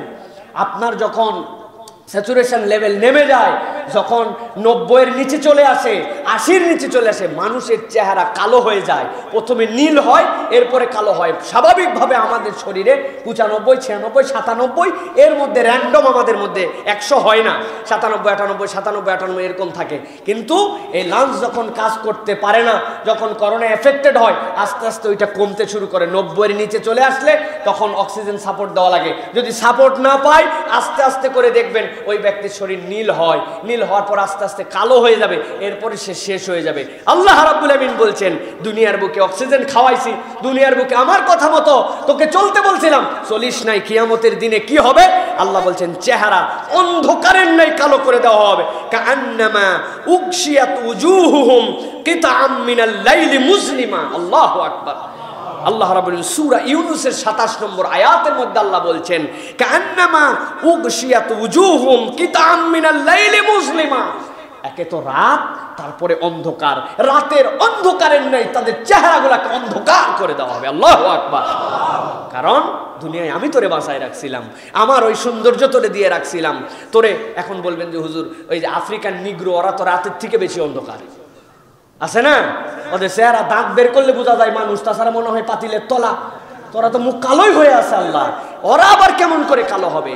এই কালো মানে তার মন মানসিকতা পরিবেশ পরিস্থিতিতে ওর মনের কন্ডিশনটা আল্লাহ এমন করে দিবেন, রাতের বেলা অন্ধকার বিদিক দিক বিদিক হতাশা তাকে যেরকম গ্রাস করে ফেলে, সে বুঝে ফেলছে এখন আমার অবস্থা কি, এখন তার পরিবেশ পরিস্থিতি কি। আল্লাহ বলছেন ওই ব্যক্তিকে কিয়ামতের দিন আমি আল্লাহ ওই রাতের তমাশাচ্ছন্ন কালো অন্ধকারের থেকে বেশি তার চেহারা, তার মন, তার পরিবেশ, তার আশপাশটাকে এরকম অন্ধকার করে দিব যে অন্ধকারে হাবুডুবু খেয়ে সে জাহান্নামে চলে যাবে। নাউযুবিল্লাহি মিন যালিক। কেন এই অবস্থা হবে? কারণ আল্লাহ রাব্বুল আমিন বলে দিয়েছেন আরেকটা দল যাদের কাছে আলো আছে ওই আলো নিয়ে চলে যাবে। দুই দলকে আলাদা করে দেওয়া হবে, অন্ধকারের দল আলাদা, আলোর দল আলাদা। আপনি যখন স্বাভাবিক লাইটের মধ্যে থাকেন তখন অন্য জায়গায় যাওয়ার পরে আপনার কাছে অত কষ্ট হয় না। প্রাইভেট কার চালানো আরও সাশ্রয়ী এবং ইঞ্জিন সুরক্ষিত করতে গাড়িতে বসান এলপিজি কনভার্সন। পাটোয়ারি কার নিয়ে এলো। কিন্তু আপনি যদি কঠিন আলোর মধ্যে থেকে হঠাৎ করে আপনার ঘরের মধ্যেও ঢুকেন, ঘরে কিন্তু একটা আলো আছে, তারপর আপনার চোখ আর কাজ করে না, 2-1 মিনিট সময় লাগে, ঠিক কিনা ভাই? এমন অন্ধকার হয়ে গেছে, হ্যাঁ কিছুই তো আমি দেখতে পাই না, কারণ বাইরে এত লাইট ছিল। আল্লাহ বলছেন কান্নামা উকশিয়াত উজুহুম কিতাম মিনাল লাইলি মুসলিমা। ওই দিন এই আলোওয়ালাদেরকে আল্লাহ যখন আলাদা করে দিবেন, এই যারা আল্লাহকে মানে নাই, আল্লাহর দুনিয়ায় আল্লাহর নিয়ামত পাওয়ার পরেও আল্লাহর অনুগত হয় নাই, আল্লাহ বলছেন ওই দিন তাদের পরিস্থিতিটা এমন হবে ওই আলোওয়ালারা চলে গেলে দিশাহীন অন্ধকারের মধ্যে পড়ে যাবে। নাউযুবিল্লাহি মিন যালিক। আল্লাহ কেন স্মরণ করাচ্ছেন? ওই অন্ধকার কাটায় উঠার মতো আমাদের হাতে ওই দিন কিছুই থাকবে না। অতএব দুনিয়ার থেকে এমনভাবে যেতে হবে যেন আমাদেরকে অন্ধকারের দলে যেতে না হয়। আল্লাহ রাব্বুল আমিন এবার বলছেন উদ্ধত যারা দুনিয়ায় আল্লাহর হুকুম, আল্লাহর কোরআন, আল্লাহ এবং তার রাসূলের নির্দেশনা তাদের সামনে বারবার বলা হয়েছিল, কিন্তু তাদের কাছে এইগুলা তেমন কোনো ফিল করায় নাই। আল্লাহ বলছেন তাদের অবস্থাটা কি হবে দেখো তো। ওয়াতারা কুল্লা উম্মাতিন জাসিয়া। আল্লাহ বলছেন আপনি দেখতে পাবেন, হে রাসূল আপনি দেখতে পাবেন, তোমরাও দেখতে পাবে সেই দিন কুল্লা উম্মাতিন জাসিয়া। আল্লাহ যখন কিয়ামতের ডিক্লারেশন দিয়ে দিবেন, ওই কিয়ামতের দিনে সব মানুষগুলা নতজানু হয়ে বসে পড়বে, এমন একটা বিহ্বল পরিস্থিতি তৈরি হবে। মুফাসসিররা বলছেন এই জাসিয়ার মধ্যে আল্লাহ যত সৃষ্টি করেছেন সবাই শামিল হয়ে যাবে, সৎকর্মশীল অত অসৎকর্মশীল কোনো পার্থক্য নাই। আল্লাহর কিয়ামতের পরিবেশটা এমন হবে সব মানুষগুলা হাঁটু গেড়ে বসে পড়বে, মানুষ আতঙ্কগ্রস্ত হয়ে যাবে। আল্লাহ বলছেন কুল্লু উম্মাতিন তুদআ ইলা কিতাবিহাল ইয়াউমা তুজজাউনা মা কুনতুম তা'মালুন। আমার আল্লাহ বলছেন যখন সব মানুষ হাঁটু গেড়ে বসে পড়বে, কিয়ামতের আতঙ্কে আতঙ্কগ্রস্ত হয়ে যাবে, আল্লাহ সাথে সাথে কুল্লু উম্মাতিন তুদআ ইলা কিতাবিহা, যত উম্মত যত নবীদের উম্মত আছে সবাইকে তাদের কিতাবের দিকে ডাকা হবে। ফাথুল কাদিরের মধ্যে এসেছে, তাফসীরের মধ্যে এসেছে আল্লাহ রাব্বুল আমিন সকলের আমলনামাগুলো উপরে ছুঁড়ে দিবেন, সকলের আমলনামাগুলো উঠতে থাকবে। যেই ব্যক্তির আমলনামা যার আল্লাহ তার কাছে আল্লাহর নির্দেশ অনুযায়ী উড়ন্ত অবস্থা থেকে তাদের হাতে হাতে পৌঁছাইয়া দিবে। আমার রব্বুল আলামিন বলছেন তুজসাউনা মা কুনতুম তা'লামুন, দুনিয়ার বুকে কি করেছিলে সব তুমি জেনে ফেলবে। আল্লাহর কাছে জানা ছিল, আল্লাহর কাছে সেইগুলো সংরক্ষিত ছিল, প্রত্যেকের হাতে হাতে বান্দাদের কাছে পৌঁছায় যাবে। আল্লাহ বলছেন হাদা কিতাবুনা ইয়ানতিকু আলাইকুম বিল হক ইন্না কুন্না নাস্তানসিখু মা কুনতুম তা'মালুন। আল্লাহ বলছেন হাদা কিতাবুনা ইয়ানতিক, এই তো সেই কিতাব, যেই কিতাব কথা বলতে শুরু করবে। কি আশ্চর্য কিতাব! বান্দা তুমি পড়তে চাও বা না চাও, একটা আয়াতের মধ্যে আসছে ইকরা কিতাবাক কাফা বিনাফসিকাল ইয়াউমা আলাইকা হাসিবা। বান্দা তুমি তোমার কিতাব পড়ো, তোমার হিসাব সেখানে তুমি পেয়ে যাবে। আর এখানে আল্লাহ বলছেন হাযা কিতাবুনা ইয়ান্তিকু আলাইকুম, এই কিতাব তোমাদের কিতাব, যেই কিতাব নিজেই তোমাদের হয়ে কথা বলবে। কিতাবে জানাবে আমি এই কাজ করেছিলাম, আমার দ্বারা এইটা হয়েছিল। আল্লাহ রাব্বুল আলামিন বলছেন সব মানুষের সামনে সেইটা পরিষ্কার হয়ে যাবে। সেই দিনে আল্লাহ বলছেন সেইটা ইন্না কুন্না নাস্তানসিখ মা কুনতুম তা'লামুন। আল্লাহ বলছেন তোমার জীবনে যা যা করেছিলে আমি রব্বুল আলামিন সবগুলা লিখে লিখে রেখেছিলাম।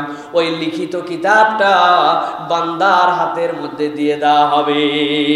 বান্দা যেই না দেখে ফেলবে কিতাব, দেখার সাথে সাথে বান্দা বিস্মিত হয়ে যাবে, আল্লাহর কাছে চিৎকার করে বলতে শুরু করবে মালি হাদাল কিতাব লা ইউগাদিরু সগীরাতান ওয়ালা কাবীরাতান ইল্লা আসাহা। হায়রে কি কিতাব আমার সামনে দেওয়া হলো! আমার এই কিতাবের মধ্যে ছোট থেকে ছোট, বড় থেকে বড় একটা কিছু তো আল্লাহ বাদ নাই, সব কিছুই না রব্বুল আমিন আজকে প্রকাশ করে দিলেন।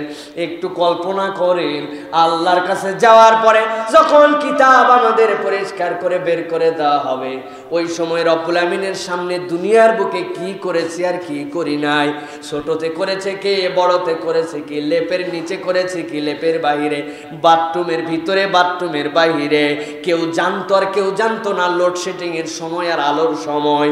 আল্লাহ রাব্বুল আমিন বলছেন একটা বিষয় সেই দিন থাকবে না। বান্দা নিজেই বলতে শুরু করবে মালি হাযাল কিতাব লা ইউগাদিরু সগীরাতান ওয়ালা কাবীরা। ছোট থেকে ছোট, বড় থেকে বড়, কিছুই সে গোপন করে নাই, সবগুলা প্রকাশ করে দিছে। আল্লাহ বলছেন ওই দিন বান্দা লজ্জিত হবে, বান্দা অপমানিত হবে, কিন্তু ওই লজ্জা আর ওই অপমানে আল্লাহর কাছে আমলনামার হিসাবে কোনো তারতম্য হবে না। এমন কাজ আমি করেছি যেই কাজটা আমার বাপের সামনেও করা যায় না, মায়ের সামনে করা যায় না, নিকট বন্ধুর সামনে করা যায় না, একা একা এরকম গুনাহ করতে হয়। এমন গুনাহ আছে দুনিয়ার কেউ জানে না, কেবল আমি জানি আমার গুনাহ। যদি এটা প্রকাশ হয়ে যায়, মেম্বারে ওঠা তো দূরের কথা, মানুষ মুখের দিকে তাকায় সালাম দিবে না, মানুষ নিজেদেরকে দাম দিবে না, মানুষ মসজিদে ঢুকতে দিবে না। এইরকম গুনাহগার, এই গুনাহগার কেন এরকম করে ঢুকেছে? ছোটবেলায় করেছে, বড়বেলায় করেছি। আল্লাহ বলছেন ও বান্দারা, আমি আল্লাহ তোদের জন্য বলছি ইন্না কুন্না নাস্তানসিখ মা কুনতুম তা'মালুন। মনে করিস না এগুলো এমনি এমনি, আমি আল্লাহ প্রত্যেকটা জিনিস লিখে রেখেছি। তুই হয় পড়বি, না হয় তোর আমলনামা অটো রিডিং চালু হয়ে যাবে। আল্লাহু আকবার। ওই দিনকে আল্লাহ বলছেন ভয় করো, ভয় করে করে তোমরা এমনভাবে আমলনামা করো যাতে বেইজ্জত না হতে হয়। তোমার আমলনামা ওই দিন দেওয়ার পরে তোমার ডাইনে যদি বলা হয় আব্বারে নিয়ে আর আম্মারে এনে তোমার আমলনামা দেখো, আমি কখনো সম্ভব হবে না ওই আমলনামা আমি কেমন করে দেখব। এই দিক তাকায়া তোমরা যদি কল্পনা করো যে আমলনামা প্রকাশ সংরক্ষিত তো আছেই, সেইটা প্রকাশ করে দিলে তুমি লোড নিতে পারবে না, তাহলে ওই ভুল কেমন করে দুনিয়ায় করতেছো? আমার আল্লাহ রাব্বুল আমিন বলছেন এরপরে দুনিয়ার মানুষের জন্য এই আয়াতে কারিমা সূরা জাসিয়া পড়বেন। এইগুলো একটু 28 এবং 29 নম্বর আয়াতের মধ্যে রব্বুল আমিন এরকম করে বর্ণনা করার পরে বলছেন ইল্লাল্লাযীনা আমানু ওয়া আমিলুস সলিহাত। তবে জেনে রাখো, যারা আল্লাহর জন্য ভালো কাজ করবে, যারা ঈমান আনবে, নেক কাজ করবে, আল্লাহ বলছেন তাদের কোনো চিন্তা নাই। আমি আল্লাহ ওই কঠিন ভয়াবহ দিবসে আমার বান্দাগুলাকে আমার রহমতের চাদরে ঢাকায় নিব। সুবহানাল্লাহ। মানে চেষ্টাটা আমাদেরকে করতে হবে। ভুল হবেই, বান্দা ভুল করবেই। আল্লাহ বলছেন ওই দিন যাওয়ার পরে আমি রব্বুল আলামিন দেখব যে তুই কি এটা উদ্ধতভাবে করছিস, বুঝে বুঝে করছিস, তোর মানার এখানে উচিত ছিল, তারপরেও তুই তোর মাথা খাটাইয়া তুই আল্লাহর প্রতি গাদ্দারি করে এটা করছিস, নাকি তুই চেষ্টা করার পরে শয়তানের প্ররোচনায় ভুল হয়ে গেছে, শয়তানের প্ররোচনায় এটা মিসিং হয়ে গেছে, এইটা আল্লাহ দেখবেন। আল্লাহ যদি দেখেন না সেইটা উদ্ধতভাবে, সেইটা আল্লাহর সাথে বড়াই করে, আল্লাহকে পাশ কাটাইয়া নিজের নানান যুক্তি করে এটা করে নাই, বরং চেষ্টা করছিল, তারপরে ভুল হয়েছে, তারপরে শয়তানের প্ররোচনায় প্ররোচিত হয়েছে, আল্লাহ বলছেন তাদের জন্য আমি রব্বুল আলামিন তো আমার রহমতের চাদর রাখছি, আমার রহমতের চাদর দিয়ে তোদেরকে বেষ্টন করে আমি আল্লাহ মাফ করে দিব। আল্লাহ সর্বশেষ বলছেন ওয়ানজিরহুম ইয়াউমাল আজিফাতি ইযিল কুলুবু লাদাল হানাজিরি কাযিমিন। আল্লাহ বলছেন সেদিন আরেকটা শ্রেণী, এই অবস্থাটা তাদের এত ভয়ঙ্কর হয়ে যাবে, আস্তে আস্তে তাদের প্রাণ ওষ্ঠাগত হবে। আরেক কষ্টের নাম আল্লাহ বলছেন এটা ভয়ঙ্কর কষ্ট, লাদাল হানাজিরি কাযিমিন। প্রাইভেট কার চালানো আরও সাশ্রয়ী এবং ইঞ্জিন সুরক্ষিত করতে গাড়িতে বসান এলপিজি কনভার্সন। পাটোয়ারি কার নিয়ে এলো যান বাড়ায়ও না, ভিতরে থাকেও না, এর থেকে কষ্টের কিছু নাই। যদি বাড়ায় যায় তো বাড়ায় যা, শেষ হয়ে গেল। আল্লাহ বলছেন না, তাদের কণ্ঠনালীর কাছে উদ্যত করে দেওয়া হবে। এই কষ্ট এত ভয়ঙ্কর, যারে এই কষ্ট সেই দিন দেওয়া হবে সেই কেবল টের পাবে কিয়ামতের ময়দানটা কত কঠিন। আল্লাহ এই জন্য বলছেন ওই রকম দিনে তোমাদের যেন তাদের প্রাণ ওষ্ঠাগত, ওষ্ঠাগত মানে কি? প্রাণ বাড়ায় না, এই কাছে এসে শেষ, ওইখানে তার মৃত্যু নাই, লা ইয়ামুতু ওয়া লা ইয়াহইয়া, সেখানে মরবেও না আবার ওই রকম ভাবে বাঁচবেও না। দুইয়ের মধ্যে এমন একটা অবস্থা, প্রতিনিয়ত তার জীবনটা এরকম হবে, বের যদি হয়ে যেত, বের হয়ে যদি হয়ে যেত, কিন্তু বের হয় না। আল্লাহ বলছেন এই কঠিন পরিস্থিতি তাদের জন্য হবে, তোমরা সাবধান হও আমার বান্দারা। তাহলে আজকের আলোচনায় আমরা দেখলাম যে ওই দিনে শির অবনত হবে এক দলের, দৃষ্টি বিস্ফোরিত হবে, প্রাণ ওষ্ঠাগত হবে, দেহ অসার হবে, চোখ স্থির হবে, হাঁটু গেড়ে বসে পড়বে আল্লাহর সামনে। কেন? এই যে পরিস্থিতিগুলো আল্লাহ বর্ণনা করলেন, এটার সামারিটা হচ্ছে, প্রথম কারণ হচ্ছে আল্লাহর শাস্তির ভয়, আমলের স্বল্পতা, আর আল্লাহ রাব্বুল আমিনের এই যে দোষ যেগুলো করে গেছে, এই প্রকাশিত হওয়া, এই তিনটা কারণে বান্দা প্রথমত এইগুলো অবস্থার মধ্যে যাবে। প্রথম হচ্ছে শাস্তির ভয়, বুঝে ফেলবে যে আমার এখন ধরা খাওয়া লাগবে। 2 নম্বরে বান্দার আমলের কমতি, সে দেখবে আমার এমন কোনো আমার অ্যাকাউন্টে ব্যালেন্স নাই যে ব্যালেন্স দিয়ে আমি পার পাবো, সে পারছে না। আর 3 নম্বরে দোষ প্রকাশিত হওয়া, এই তিনটা একত্রিত হয়ে তার প্রথম ভয়ের এই অবস্থাগুলো তৈরি হবে। সে হাঁটু গেড়ে বসে পড়বে, চোখ বিস্ফোরিত হয়ে যাবে, মনের মধ্যে হাউতাশ তৈরি হয়ে যাবে, মাথা উপর দিকে দিয়ে দৌড়াবে, চোখ এমন ভাবে তাকাবে কোথায় তাকায় এসে বোঝা যায় না, মুখ অন্ধকার হয়ে যাবে। তার কারণ হচ্ছে এই তিনটা, এটা প্রথমত। আর দ্বিতীয় কারণের কথা বোঝা যাচ্ছে যে ওই দিনে এইটা এরকমই কেবল না, আল্লাহ নিজের বড়ত্ব এবং আল্লাহ নিজের মহানত্ব এত বড়ভাবে প্রকাশ করবেন যে মানুষ মাত্রই সেদিন এরকম হয়ে যাবে। আল্লাহু আকবার।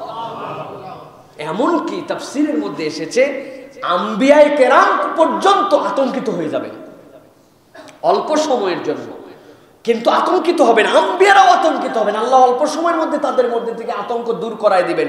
কিন্তু দিনটা এত ভয়াবহ, ভালো খারাপ নাই, সবাই এরকম উন্মাদ হয়ে যাবে ওই দিবসের ভয়ে। আল্লাহ বলছেন সেই দিবসের জন্য প্রস্তুতি নাও, সেই দিবস তোমাদের খুব কাছে, কিন্তু আমরা তারপরেও প্রস্তুতি নাই। আল্লাহ বলছেন এই দিবসের প্রস্তুতি কারা নেয় না, তাদের 2টা আয়াত আছে। এই 2টা আয়াত বলে আজকের আলোচনা শেষ। আল্লাহ বলছেন ইন্না হাউলাই ইউহিব্বুনাল আজিলাতা ওয়া ইয়াদারুনা ওয়ারাহুম ইয়াওমান সাকিলা। সূরা দাহার 27 নম্বর আয়াত। এই আয়াতের মধ্যে আল্লাহ বলছেন প্রথম দলের দলিল হচ্ছে ইন্না হাউলাই ইউহিব্বুনাল আজিলা ওয়া ইয়াদারুনা ওয়ারাহুম ইয়াওমান সাকিলা। তারা দুনিয়াকে জন্মের ভালোবাসা বাসছে, আল্লাহর ভাষা ইউহিব্বুনাল আজিলাতা ওয়া ইয়াদারুনা ওয়ারাহুম ইয়াওমান সাকিলা। আর যেই দিবসটা মহান দিবস, ওইটা খুব হালকা ভাবে নিছে। কিয়ামত হবেই ভাই, কিন্তু দুনিয়ায় তারপরেও এইভাবে না চললে কি পারা যায়? জানি তো কিয়ামত হবে, আল্লাহ হেফাজত করুক। এই যে সুসুরানি কথাবার্তা বলা আমাদের আল্লাহর ভাষা, এটা আমার ভাষা না। আল্লাহ রাব্বুল আমিন এই কথা বলেন ইন্না হাউলা ইউহিব্বুনাল আজিলা। দুনিয়াকে একদম কলিজা দিয়া, দুনিয়ার এক চুল ছাড়তে রাজি নাই, কিয়ামত জাহান্নামে যাক, কিয়ামত স্বয়ং জাহান্নামে যাক। চিন্তা করছেন আপনি? নাউজুবিল্লাহি মিন যালিক। আমরা এরকম কথা বলে বেশি প্রিয় ভাইয়েরা। এখনকারটাকে বুঝে দে, পরেরটা পরে আল্লাহর সাথে বুঝবো নি আমি। কি উনি আল্লাহর ভিআইপি বান্দা, চিন্তা করছেন? আল্লাহু আকবার। খবরদার, আল্লাহ এটা আমাদেরকে স্মরণ। তারা দুনিয়ার মোহাব্বত এমন ভাবে তার অন্তরে ঢুকছে, দুনিয়া লাগবে। যদি দুনিয়াই না লাগতো কোরআনে আল্লাহ কেন বললেন রব্বানা আতিনা ফিদ দুনিয়া হাসানা ও ফিল আখিরাতি হাসানা? আল্লাহ শিখাইছেন, কিন্তু তার মানে এই নয় পরকালকে উপেক্ষা করে দুনিয়া নয়, দুনিয়াটা পরকালকে সামনে রেখে, ঠিক কি না? আমি দুনিয়ায় সুন্দর করে চলি, আমি সুন্দর বাড়িতে থাকি, সুন্দর পরিবেশে থাকি, কি জন্য?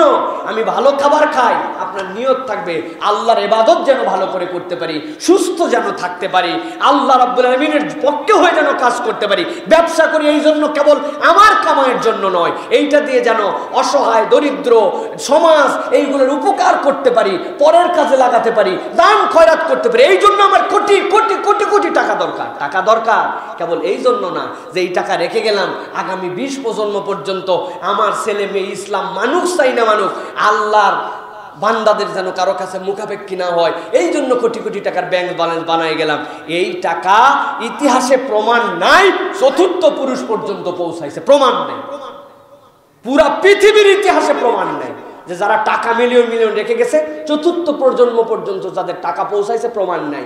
আরে রাজা বাদশাদের ঘর বাড়িগুলা দেখেন না, যাই কয়দিন হয়েছে আমরা দেখতে পাচ্ছি না?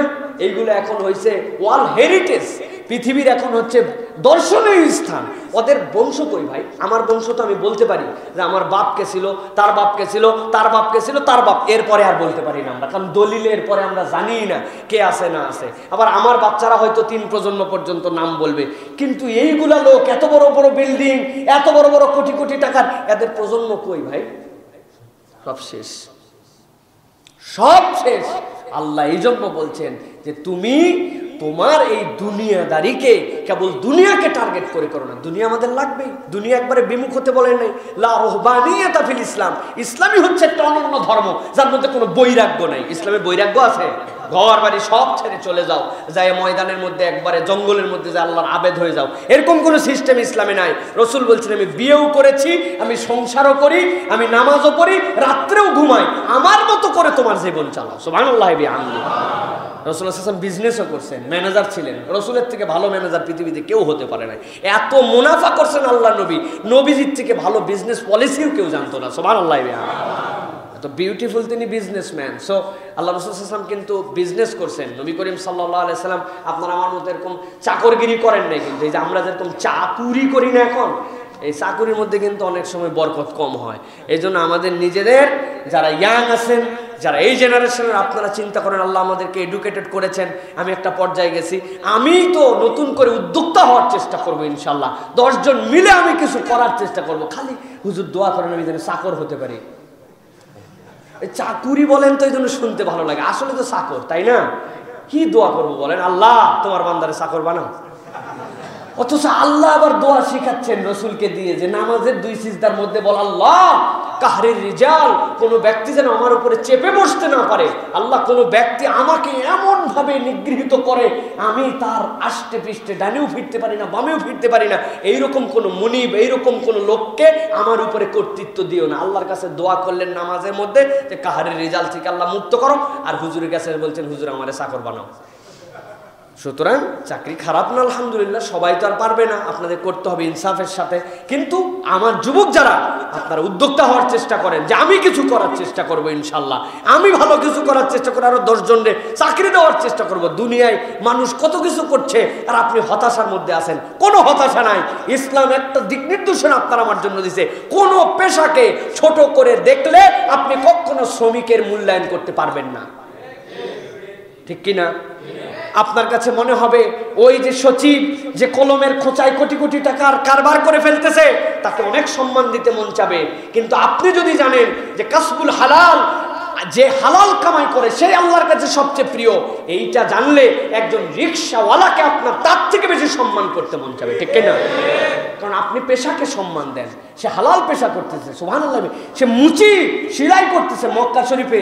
এই যে আমরা নাক্কাসা বাজারে এত বড় দাড়ি মুরব্বী, দেখলে মনে হবে উনারে আনলে আমার নামাজই পড়াতে দিবেন না। আপনারা বলবেন যে হুজুর আজকে উনারে দেন, যে সুন্দর মাশাআল্লাহ গেটা, বেচারি জুতা সেলাই করে।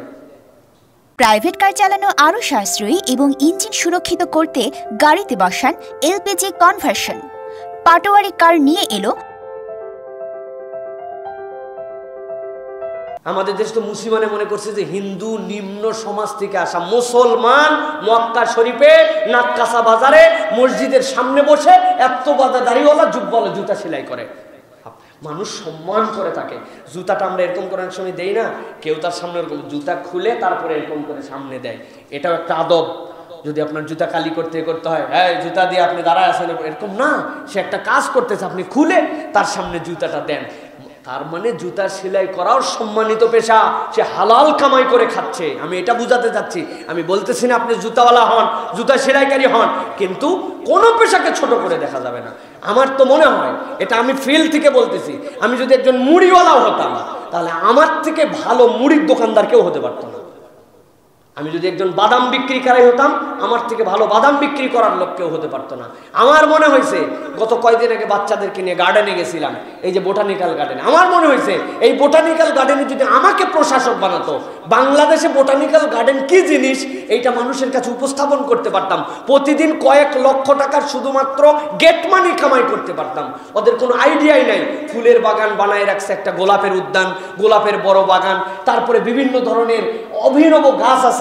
আপনারা ওইগুলা সুন্দর করে কালচার করেন, ওইগুলা ঘোষণা দেন যে এই তারিখে আসলে এই গাছ উমুককে দেওয়া হবে, এই গাছগুলো এই তারিখ থেকে বিক্রি করা হবে, আপনারা ছাদ বাগানের জন্য গাছ নিয়ে যান। আমাদের কাছে যেই গোলাপ আছে, বাংলাদেশের কারো কাছে গোলাপ নাই, এই গোলাপের চারা এই তারিখ থেকে এই তারিখ বিক্রি করা হবে। এই জিনিস বাচ্চাদেরকে যদি নিয়ে আসেন, তারা এখানে এসে যদি 5টা গাছের নাম আমরা দেখাবো, বলে দিতে পারে, তাদেরকে গাছ গিফট করা হবে। বাচ্চারা গাছ দেখা চিনবে, প্রকৃতি দেখা চিনবে, বেড়াতে যাবে, সেখানে ঘুরবে, সারাদিন সেখানে সুন্দর একটা প্রাকৃতিক পরিবেশে পার হবে, যাওয়ার সময় 2-4টা গাছ নিয়ে যাবে। এইরকম করে একটা সুন্দর করে আমাদের সমাজের সব জায়গায় মাথা খাটালে আমাদের করা সম্ভব। আমাদের এক আমলাতান্ত্রিক জটিলতা, ঠিক না ভাই? মহা আমলাতান্ত্রিক জটিলতা। আমি 3বার গেছি গোলাপের গাছ কেনার জন্য, ফেব্রুয়ারির এই তারিখে দেওয়া হবে, গাছ আরো 7 দিন বয়স হলে দেওয়া হবে, পাতা আরো 7টা বের হলে দেওয়া হবে। কেমনে নিব ভাই? কোনো একটা জিনিসকে প্রোডাক্টিভ ভাবে আমরা ব্যবহার করতে পারি নাই। আরে খেজুর গাছ দেখায় তো পৃথিবীর থেকে আমাদের কোটি কোটি টাকা কামাই করা সম্ভব। বলে হুজুর কয় কি? পৃথিবীর বহু দেশ জানেই না যে খেজুরের আবার রস হয়। আপনাদের কাছে এটা বিস্ময়কর মনে হয় না? না, ওই বিস্ময়কর মনে হয়, কোনোদিন ভাবেনি না। আপনাদের ধারণাই হচ্ছে খেজুর গাছ তো রস দেওয়ার জন্যই আল্লাহ বানাইছে। আন্দাজি খেজুর গাছ আল্লাহ রস দেওয়ার জন্য বানান নাই, খেজুর হওয়ার জন্য। কিন্তু এটা বিস্ময়কর ভাবে আমাদের দেশে আমরা রস বের করি, পৃথিবীর বিভিন্ন দেশে বিজ্ঞাপন দেওয়া হবে, আসেন খেজুরের থেকে রস বের হয়, এমন একটা বাগান তৈরি করা হবে, সেখানে সুন্দর পরিবেশ রাখা হবে, বিদেশিরা আসবে, বিভিন্ন পৃথিবীর মধ্যপ্রাচ্যের লোক, বিভিন্ন দেশের লোকেরা আসবে, আসার পরে সুন্দর ক্রেনিং সিস্টেম থাকবে, তার উপরে উঠবে, উঠার পরে সেখান পর্যন্ত উঠবে, উঠার পরে সেই খেজুরের রসটা সকালবেলা নামাবে, নামায় 1 গ্লাস খেজুরের রস $200। ওদের কাছে কি 10 টাকা নাকি? ওরা টাকা পয়সা লালো। 100 রিয়াল। আমার দেশ খেজুরের রস খাওয়ার সিজন, একটা বাগান থাকছে 100 একর, খেজুরের রস খেতে মানুষ আসবে, ওর ভিতর দিয়ে যাবে। খেজুরের গুড় সে তাকে বানাও। আপনি কি খেজুরের গুড় নিজে বানানো দেখতে চান, আর নাকি করতে চান? করতে চাইলে $200, আর খাইতে চাইলে $100। রাজি হয়ে গেছে, অত টাকার অভাব নাই। এই যে দেন খেজুরের রস, এখানে দেন, একজন সাথে হেল্প করলো, এবার জাল দেন, নিচের থেকে একটু খড়ি ঠেলেন, যে খুশি হয়ে যাবে, খেজুরের রস হয়েছে। এবার তারে একটা প্যাকেট করে made in Bangladesh, gift from Bangladesh, আপনি তারে একটু হাদিয়া দিলেন, বাড়িতে যাওয়ার সময় দেন, আর একটুখানি একটু চেখে দেখেন। কামাই করতে চাইলে এই দেশকে বিউটিফুল করা সম্ভব। আমলাতান্ত্রিক জটিলতা, মন মানসিকতা নাই, রুচি নাই, চুরি জানছে শর্টকাটে টাকা হয়, হুদাই এরকম করে টাকা করবো, রাস্তার একটা কন্ট্রাক্টরই নিব, পুরা 1 প্রজন্মের টাকা শেষ। ফাও এগুলো সব কষ্ট মষ্ট করা, এতে একটা কন্ট্রাক্টরের জন্য যা ইনভেস্ট করা লাগে, খুঁজে খাই যে ভুয়া একটা বের করে ফেলছে কন্ট্রাক্টরি করার লাইসেন্স, একটা রাস্তা পাইলেই হয়েছে। দেওয়ার কথা রড দিছে, আমি কিন্তু বলি নাই। প্রিয় ভাইয়েরা, 2 নম্বরে প্রথম হচ্ছে দলিল, ইন্না হাউলা ইউহিব্বুনাল আজিলা ওয়া ইয়াযারুনা ওয়ারাহুম ইয়াওমান সাকিলা। এটা হচ্ছে তাদের প্রথম দিক। দ্বিতীয় দিক হচ্ছে ইয়াউমা ইযিন ইয়াত্তাবিউনা আদ-দাঈ লা ইওয়াজা লাহু ওয়া খাশাআতিল আসওয়াতু লিররহমানি ফালা তাসমাউ ইল্লা হামসা। সূরা তাহার 108 নম্বর আয়াতের মধ্যে আল্লাহ রাব্বুল আলামিন বলছেন ওই দিন এমন ভয়াবহ তাদের হবে আল্লাহর সামনে তারা কোনো কথা আর বলতে পারবে না। দুনিয়ায় ফটর ফটর ফটর ফটর এত বড় বড় বক্তব্য দিয়েছিলে, আল্লাহ বলছেন ইল্লা হামসা ফালা তাসমাউ ইল্লা হামসা। ওই দিনের পরিবেশ এমন হবে মৃদু মৃদু একটু গুনগুন গুনগুন শব্দ, সাহস করে একটা শব্দও উচ্চারণ করতে পারবেন, এরকম ভয়াবহ দিন আল্লাহ রাব্বুল আলামিন তাদেরকে হাজির করবেন। সুতরাং ওই দিনের ভয়েও মানুষ এইরকম পরিবেশ পরিস্থিতির মধ্যে চলে যাবে। সুতরাং আল্লাহ রাব্বুল আলামিন বলছেন তোমরা তোমাদের জন্য নিরিবিলি একটা সময় বের করো, যে সময়টাকে আল্লাহকে নিয়ে ভাবতে হবে, এই সময়গুলোকে নিয়ে আমাদের ভাবতে হবে। এই জন্য এই দিনে যদি আমরা পার পেতে চাই আমাদের কিছু কাজ করতে হবে। রাসূলুল্লাহ সাল্লাল্লাহু আলাইহি ওয়াসাল্লামের একটা হাদিস বলি, মান নাফাসা আন মুসলিম কুরবাতাম মিন কুরাবিদ দুনিয়া নাফাসাল্লাহু আনহু কুরবাতাম মিন কুরাবিল ইয়াউমিল কিয়ামা। আল্লাহ রাসূল বলছেন দুনিয়ার বুকে কেউ যদি তার মুসলিম কোনো ভাইয়ের, তার কোনো একটা ভাইয়ের যদি বিপদ দূর করে দেয়, কিয়ামতের দিনে আল্লাহ তার কোনো একটা বিপদকে দূর করে দিবেন। দুনিয়ায় যদি আপনি কোনো মুসলমানের বিপদ দূর করেন, মান নাফাসা আন মুসলিমিন কুরবাতাম মিন কুরাবিদ দুনিয়া নাফাসাল্লাহু আনহু কুরবাতাম মিন কুরাবিল ইয়াউমিল কিয়ামা। কিয়ামতের দিন আল্লাহ তার বিপদ দূর করবেন। আপনার মেন্টালিটি থাকতে হবে যে আমি মানুষের জন্য কল্যাণ করব। প্রিয় ভাইয়েরা, এই কল্যাণের পথে আমাদেরকে এগোতে হবে। কল্যাণ কিসে হয় এই দিকে আমাদেরকে এগোতে হবে। আমাদের সমাজকে পরিবর্তন করতে হলে আমাদেরকে নৈতিক শিক্ষার ক্ষেত্রে এগোতে হবে, নৈতিক শিক্ষিত সমাজকে গড়ে তুলতে হবে। দুঃখ আর হতাশা আমাদের শিক্ষা ব্যবস্থাকে এমনভাবে নতুন করে করা হচ্ছে যেখানে আগে তাও একটা নৈতিক শিক্ষা নামে কিতাব ছিল, তার জন্য বোর্ডে পরীক্ষা দেওয়া লাগতো। দুঃখ যে নাম নতুন করে আমাদের যে সিলেবাস আসছে, নতুন করে যে কারিকুলাম হচ্ছে, এই কারিকুলামে এই সাবজেক্ট থাকবে কিন্তু বোর্ডেও এর পরীক্ষা দেওয়া লাগবে না। যে জিনিস পরীক্ষা দেওয়া লাগে তাই পড়ে না, আর যার পরীক্ষা দেওয়া লাগবে না তা আবার পড়বে কি জন্য? কিভাবে? এই নিয়ে আগামী জুমায় ইনশাআল্লাহ এই নিয়ে কথা বলবো আপনাদের কাছে, বিস্তারিত কথা আছে এই বিষয় নিয়ে। আল্লাহ রাব্বুল আমিন আমাদেরকে তৌফিক দান করুন, আল্লাহুম্মা আমিন। আল্লাহ আজকে যে বিষয় আলোচনা হলো এই বিষয়গুলো আমাদের অন্তরে ধারণ করে আমরা যেন প্রকৃত আল্লাহর গোলাম হয়ে আল্লাহর কাছে সেই দিন উপস্থাপিত হতে পারি, সেই তৌফিক দেন বলেন আল্লাহুম্মা আমিন। ওয়া আখিরু দাওয়ানা আলহামদুলিল্লাহি রাব্বিল আলামিন। সুবহানাকাল্লাহুম্মা বিহামদিকা আশহাদু আল্লা ইলাহা ইল্লা আনতা আস্তাগফিরুকা ওয়া আতুবু ইলাইহি। আসসালামু আলাইকুম ওয়া রাহমাতুল্লাহি ওয়া বারাকাতুহু। প্রাইভেট কার চালানো আরও সাশ্রয়ী এবং ইঞ্জিন সুরক্ষিত করতে গাড়িতে বসান এলপিজি কনভার্সন। পাটোয়ারি কার নিয়ে এলো